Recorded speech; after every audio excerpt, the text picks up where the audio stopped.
Bonjour tout le monde. Je suis Lionel. Pour certains d'entre vous qui n'auraient pas suivi la première partie de ma présentation, où j'ai parlé de moi-même en général et de l'Afrique du Sud en particulier, je suis Lionel, c'est comme ça qu'on m'appelle au pays. Christian ici, ça n'a aucune différence. Vous pouvez m'appeler Lionel ou Christian, ça n'a aucune différence. Je suis en Afrique du Sud depuis 2005 et nous sommes en 2012.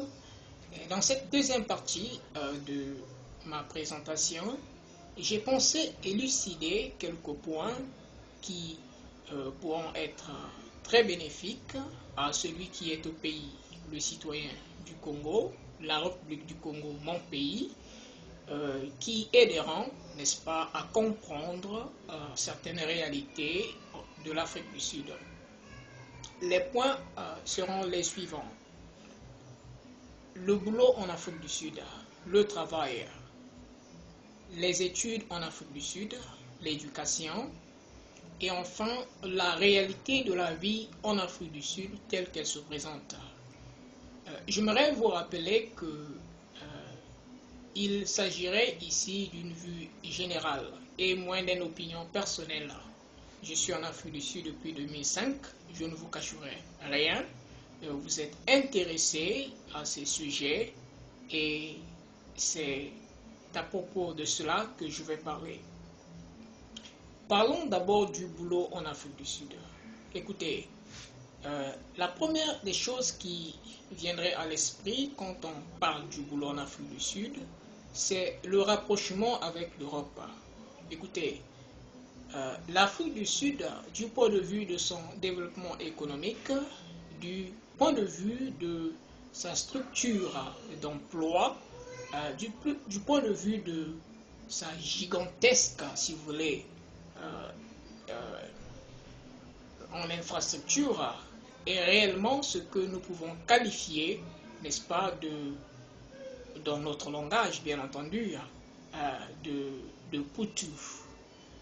Cependant, en matière du travail, en matière du boulot, il y a une vraie distinction.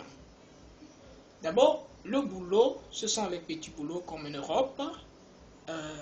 La rémunération est en monnaie sud-africaine, qui est une monnaie localement, qui nous pose beaucoup de problèmes. Une monnaie qui paraît faible même localement, et internationalement, c'est une monnaie qui nous pose beaucoup de problèmes. Alors, vous comprenez que nos salaires sont des salaires moyens qui nous permettent évidemment de survivre, sinon à base des épargnes, de réaliser, n'est-ce pas, les objectifs. Ici, pour parler des boulots, il s'agit desquels, je sais que vous êtes intéressés à cela, il s'agit des petits boulots. Il y a des vrais boulots pour ceux qui d'entre nous ont étudié, il y a des vrais boulots. Pour ceux d'entre nous qui sont encore en train d'étudier, il y a des boulots intermédiaires et pour d'autres, il y a des petits boulots. Dans un sens général, il y a des petits boulots. Les petits boulots sont lesquels? Ce sont des boulots d'hospitalité, comme les emplois dans les hôtels, où on peut citer les réceptionnistes. Permettez-moi de vous dire, de rappeler que ce sont les termes que j'ai appris en anglais. Alors certains, j'aurais bien la difficulté d'interpréter en français. Alors il y a la réception dans les hôtels, il y a ce qu'on appelle les waitering, qui sont les garçons qui travaillent dans les restaurants d'hôtel. Il y a les concierges, n'est-ce pas, ceux qui travaillent dans les hôtels, n'est-ce pas, qui reçoivent les clients, les amènent dans les chambres, les montrent les chambres, qui prennent les bagages, n'est-ce pas. Et à côté de cela, il y a aussi le bartender, qu'on appellerait peut-être au pays celui qui travaille dans les cocktails, les bars et autres dont je ne connais pas le terme en français. Il y a à côté de l'hôtellerie, si vous voulez, de l'hospitalité, d'autres boulots qui sont notamment la sécurité. La sécurité ici, d'abord vous ne connaissez rien, il y a que ce que vous croyez au pays qui est gardien. Ce n'est pas vraiment ça. C'est beaucoup plus organisé. Il y a des grandes compagnies, pour la plupart privées, et il y a des petites sous-entreprises, c'est-à-dire des sous-traitances qui travaillent avec des grandes compagnies. Il y a même des individus qui ont des petites entreprises. Alors, dans ce sens, la sécurité est beaucoup organisée, n'est-ce pas? La sécurité travaille avec la police nationale, la sécurité travaille avec quelques institutions publiques, la sécurité travaille avec quelques d'autres entreprises de sécurité, mais électroniques, qui s'occupent, n'est-ce pas, des installations, des équipements électroniques qui déclenchent des alarmes, n'est-ce pas, pour signaler des dangers, des vols, etc. Alors, la sécurité est dans ce contexte. Alors ici, c'est un boulot qui est beaucoup plus organisé, un boulot de fierté, et c'est un boulot que beaucoup des étudiants, n'est-ce pas, préfèrent, surtout lorsqu'ils veulent être en aval avec les études, ça marche bien. Les salaires pour la sécurité, je pense que c'est l'un des boulots où le salaire varie de façon très inattendue, mais pour la plupart des temps, ce sont des salaires qui nous permettent de survivre, dans d'autres cas, et payer le loyer, et payer les études, et mener la vie de tous les jours. En dehors de cela, il y a d'autres coopérations que je vais mentionner. C'était les emplois dans les usines. Ici, on les appelle les factories. Les usines sont très variées. Il y a des usines de fabrication de vêtements. Il y a des usines de fabrication, si vous voulez, des équipements peu variés. On peut avoir des équipements tels que les ustensiles de cuisine. On peut avoir les équipements tels que des appareils pour ceux qui ont étudié. Ils travaillent dans des factories, si vous voulez, des usines, des grandes entreprises et des compagnies.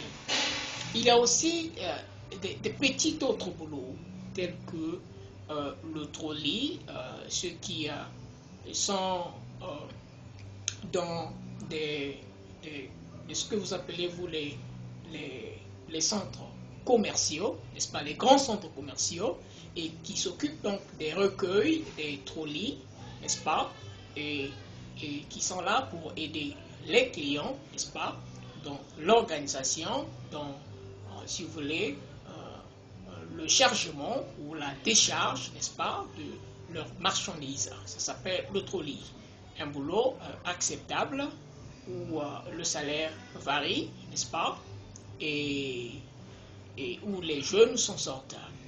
Ça, c'est donc le boulot. Alors, il y a beaucoup d'autres boulots pour ceux qui ont passé quelques formations, des petites formations,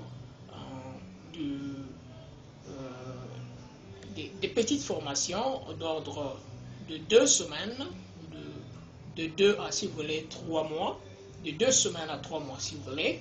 Alors, ceux-là auront des coopérations beaucoup plus meilleures, par exemple, dans le domaine de la soudure. Ici, on l'appelle le welding, dans les domaines maritimes, dans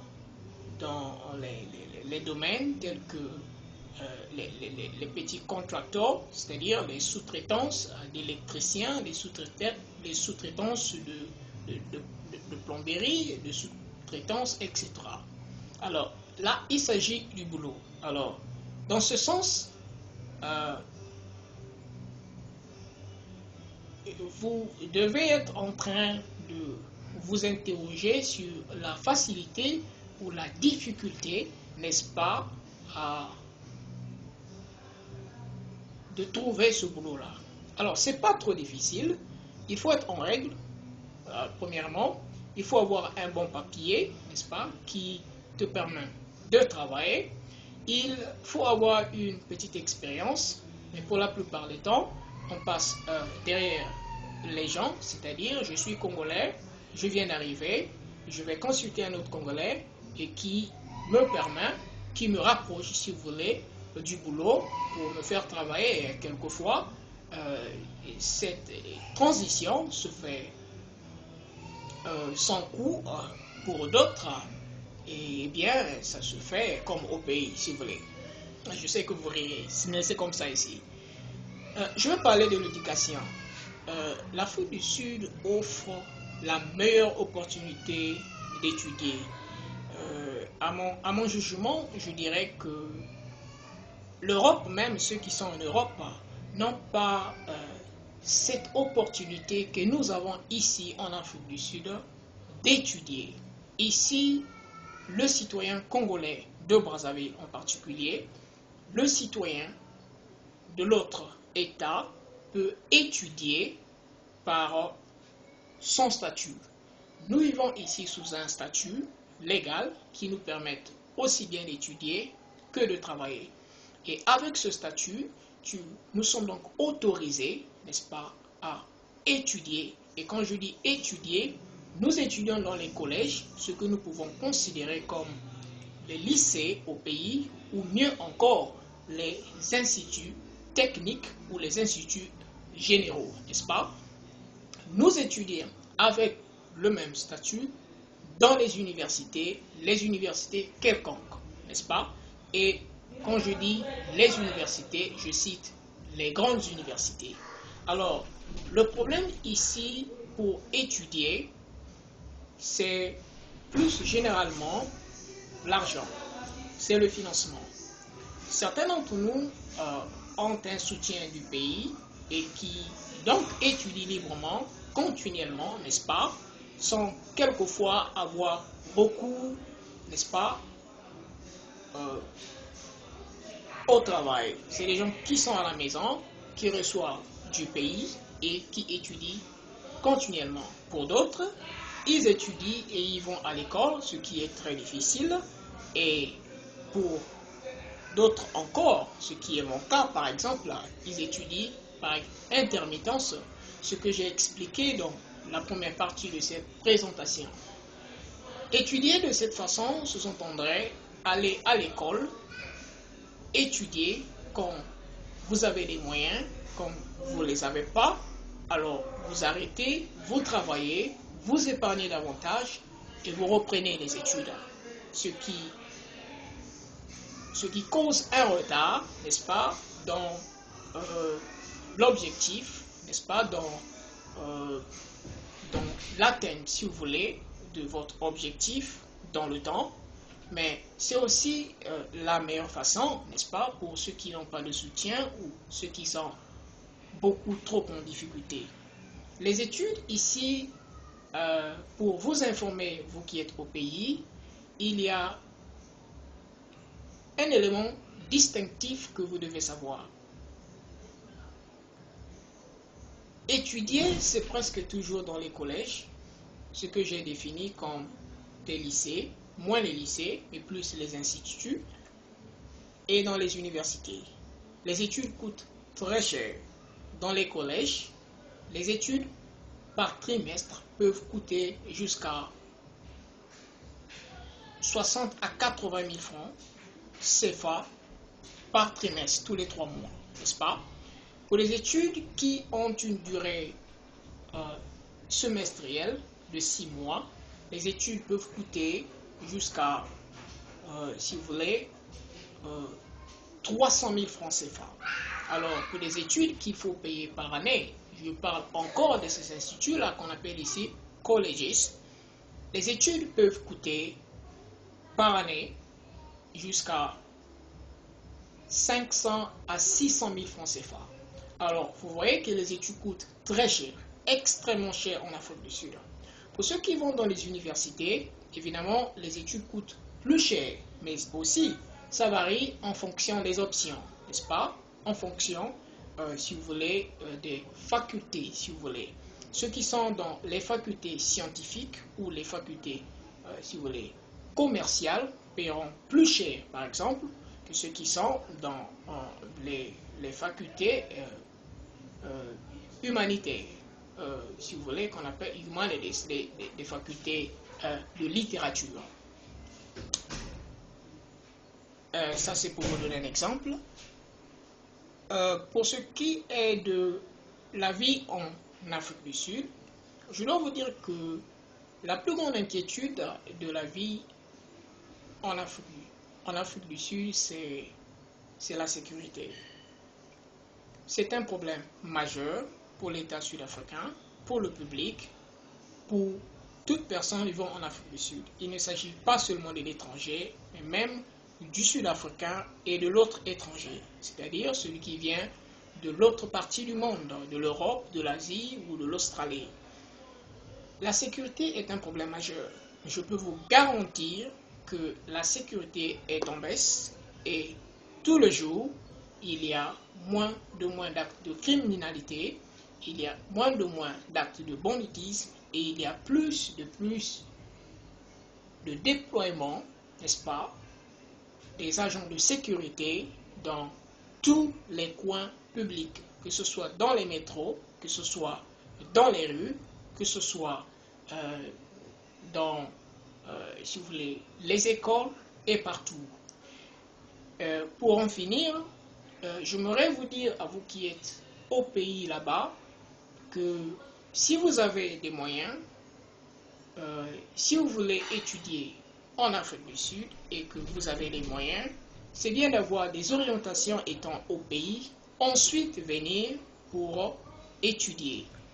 Mais ne vous aventuriez pas de venir en Afrique du Sud sans un statut d'étudiant, n'est-ce pas, et espérer tout trouver sur le terrain. C'est un sentier beaucoup plus difficile que si vous aviez obtenu la majeure partie, n'est-ce pas, de votre objectif depuis le pays.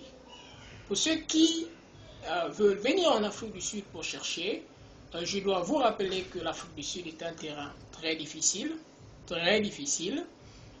Les gens finissent par réussir ici, mais dans la plupart du temps, beaucoup plus tardivement, à cause des raisons que j'ai présentées dans la première partie de cette présentation, où j'ai parlé de l'instabilité de petits boulots. Vous pouvez avoir un petit boulot aujourd'hui, vous travaillez pendant 6 mois, vous perdez ce petit boulot, alors ça vous crée un retard dans le temps, mais aussi dans l'organisation.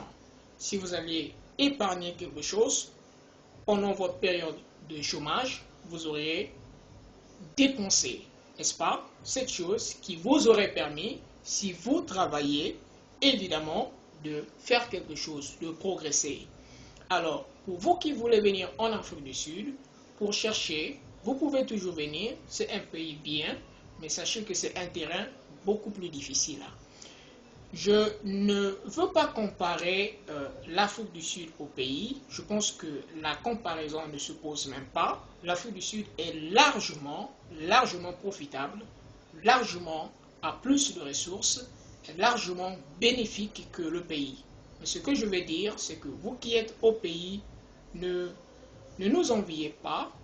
Vous pouvez rester au pays, vous pouvez chercher au pays, plutôt collaborant, travaillons ensemble. De cette façon-là, nous pouvons aller plus en avant ensemble. Nous pouvons plus faire que de nous envier, que de même nous rivaliser. Merci beaucoup pour vous qui êtes en train de suivre cette deuxième partie de ma présentation. Je vais recueillir d'autres points sur lesquels vous voulez avoir plus de clarté, ce que je présenterai dans la troisième partie de mes présentations. Merci beaucoup.